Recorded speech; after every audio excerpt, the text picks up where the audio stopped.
आदत हो चुकी है तेरी। ख्याति ने इस बारे में बहुत सोचा और फिर वो धीमी आवाज में खुद को पूछने से रोक नहीं सकी, मिस्टर कपूर, क्या ये सूप आपने बनाया है? सर्वोच्च ने हिकारत भरी नजरों से उसकी तरफ देखा और तंज करते हुए बोला, सपने देखना बंद करो। क्या तुम्हें सच में लगता है मैं तुम्हारे लिए अपने हाथों से सूप बनाऊंगा? इतना कहकर सर्वोच्च कुछ सेकंड तक उसे घूरता रहा और फिर वहाँ से चला गया। ख्याति एम्बेरस होकर नीचे देखने लगी। उसने अपने होंठ सिकोड़ लिए और सोचा, क्या मैं पागल हूँ? कल रात मैंने उसका ख्याल रखा और बदले में उसने मेरे साथ पोलाइट होकर बात कर ली। बस वो मेरे लिए इतनी जहमत क्यों उठाएगा? आखिर मैं उसके लिए खिलौने से ज्यादा कुछ भी नहीं हूँ। ख्याति की आंखें दुखने लगी। उसने जैसे तैसे अपने पैरों को घसीटा और एलिवेटर की तरफ बढ़ गई। एक्चुअल में जब सर्वोच्च नॉर्मल होता था तो इतना बुरा इंसान नहीं था, लेकिन अफसोस की बात ये थी कि ये आदमी ज्यादातर वक्त एबनॉर्मल ही रहता था। ख्याति वापस आकर बेड पर लेट गई। वो हिलना भी नहीं चाहती थी, बस सोना चाहती थी। सर्वोच्च ने अपनी कार निकाली और ऐसे भागा जैसे अपना गुस्सा निकालना चाहता हो। वो बहुत डिसअपॉइंट फील कर रहा था। ऐसा लग रहा था जैसे वो चीजों के बारे में खुद को सोचने से रोक नहीं पा रहा था। जब उसने ख्याति को अपने बेड के किनारे पर सोते हुए देखा तो वो उस वक्त क्या सोच रहा था? शायद वो सोच रहा था, मुझे सब कुछ पीछे छोड़ देना चाहिए और ख्याति के साथ एक हैप्पी मैरिड लाइफ शुरू करना चाहिए। वो किसी मैग्नेटिक फोर्स की तरह ख्याति की तरफ खिंचता चला गया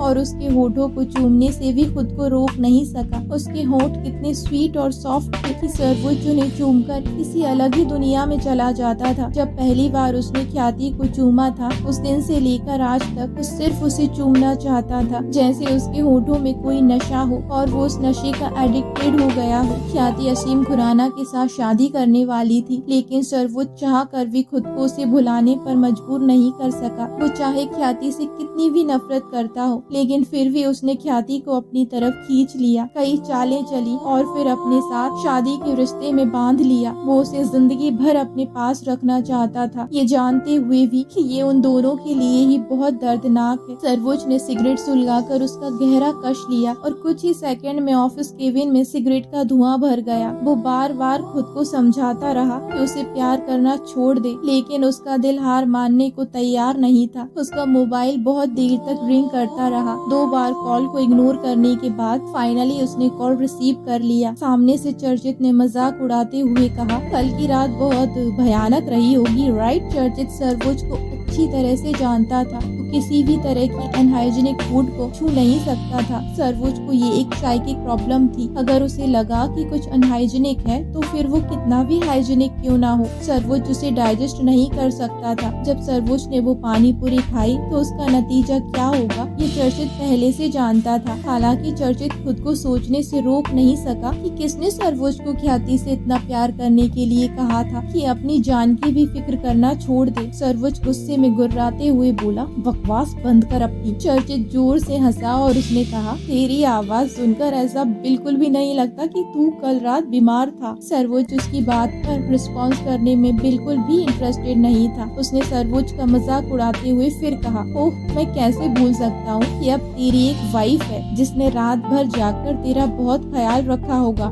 राइट? सर्वोच्च चर्चित से उलझने में बिल्कुल भी इंटरेस्टेड नहीं था। तभी सर्वोच्च के कानों में चर्चित की आवाज पड़ी, बाद में मुझे ब्लेम मत करना कि मैंने तुझे बताया नहीं। तेरे दादाजी तेरी जासूसी कर रहे हैं। तू अपनी और मिस मेहता के रिश्ते की बात को ज्यादा दिनों तक छुपा नहीं पाएगा। चर्चित की बात सुनकर सर्वोच्च के एक्सप्रेशन कोल्ड हो गए। चर्चित फिर बोला, उन्होंने तेरे लिए कई सालों से लड़की पसंद कर रखी है। तुम दोनों परफेक्ट कपल लगते हो। तुझे आज्ञाकारी बच्चे की तरह अपनी दादाजी की बात मान लेना चाहिए। सर्वोच्च की आंखें कोल्ड हो गईं और उसके सामने ख्याति का मासूम सा फेस घूमने लगा। चर्चित ने फिर पूछा, क्या तेरे और मिस मेहता के बीच सब कुछ ठीक है? सर्वोच्च ने कुछ नहीं कहा और छत को घूरते हुए सोचने लगा, मैं उससे दूर जाता हूँ तो तड़पने लगता हूँ और उसके करीब जाता हूँ तो मेरी अंतरात्मा मुझे धिक्कारने लगती है। चर्चित ने इस टॉपिक पर और बात करना बंद कर दिया। वैसे भी उसका इरादा अपने दोस्त को हर्ट करना बिल्कुल भी नहीं था। अच्छा ठीक है, जल्द ही मिलते हैं, कहते हुए चर्चित ने कॉल डिस्कनेक्ट कर दिया। उन दोनों के कई सारे बिजनेस प्रोजेक्ट साथ में चल रहे थे, इसलिए ज्यादातर उन दोनों का मिलना होता ही रहता था। चर्चित भी अपने केबिन से बाहर निकल गया। उसने अपनी कार की ड्राइविंग सीट पर बैठकर अपने कानों में ब्लूटूथ सेट लगाया और एक नंबर डायल कर दिया। 2-3 रिंग के बाद ही सामने से नूपुर की सीरियस और स्वीट सी आवाज चर्चित के कानों में गूंज गई। हेलो।